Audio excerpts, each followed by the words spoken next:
I must have been about, I don't know, 16, 15, somewhere there. I used to dress weird.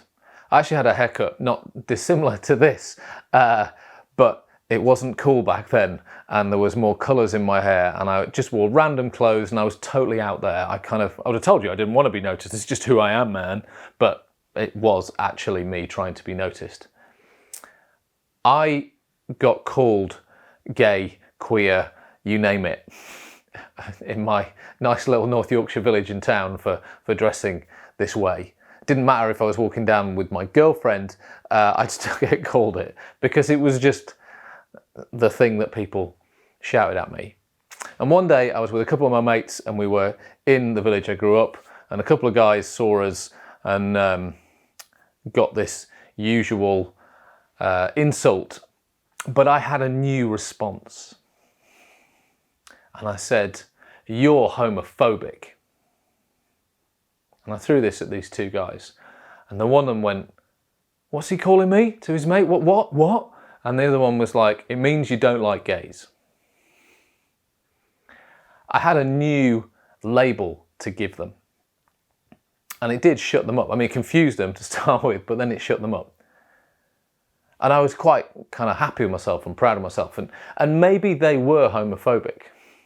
Not that actually they were talking to a homosexual man, but that word shut them up. And it came back to me recently. I used a word to shut them up, and words have massive power. Words change things. And the more we use phobias as a way of throwing things at each other, the more we shut down debate and we silence people. Now, I don't want to see homophobia. Homophobia is, I am scared of you and I'm going to do nasty things to you because of your choices, your sexual orientation. But you can be phobic about anything, and that just means you dislike, you can't cope with, you have a problem with that. But what we do is say, you have an opinion I don't like, so I'm going to attach this word phobia to the end of something to shut down debate. I'm going to shut you up and I'm going to stop you talking by calling you phobic. And actually, irrational fear is what a phobia is. Now, I have some rational opinions that other people might want to call phobias because they don't want to hear my opinion.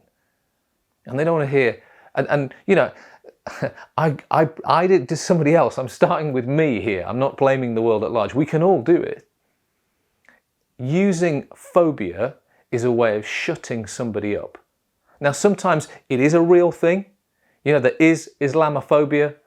There is a kind of a racism that comes from a xenophobia. You know, these are real things. But we bandy these words around, we chuck them at people, and a lot of the time, if someone's doing that to you or you're doing that to someone, are you trying to silence somebody? And if you're trying to silence somebody, is that okay? Who are you to silence somebody? If they're hurting or harming another person in an actual setting, you know, face to face, then maybe silencing people's okay. But silencing someone's opinion is the work of fascists and controllers and people who I don't want to be like. So actually, this use of the word phobia, I think, is awful.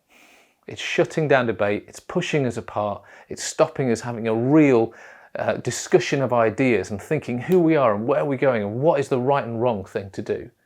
So if someone calls you phobic, you might be winning the argument.